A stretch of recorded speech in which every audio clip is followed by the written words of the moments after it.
I ni falch iawn felly gweud bod na ganlyniad yn rhan ucha y prif gylch. A dyma ni, dyma lle ath y garden goch a'r hosglwm. Ceffylau Hela Marchogaeth yw'r adran i'r cesig neu'r adfeirch 4 o'd a throsodd Pwysau Trwm yw'r dosbarth. A'r enillydd, Holywell Boss. Llongyfarchiadau mowr iawn allan o'r march, contendro a'r gaseg Screamo Dancer. Wrth yn ochr i, mae Rob Jones yn gwmni fyne, Heledd Cynwal.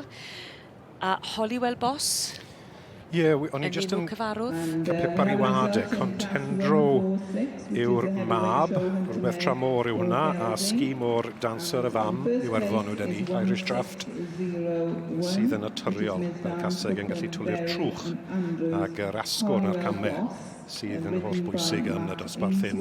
Dosbarth yr cyffylau pwys.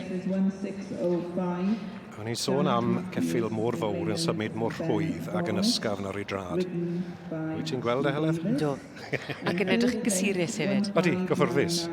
Matt Ainsworth, profiadol iawn ar ei gefen.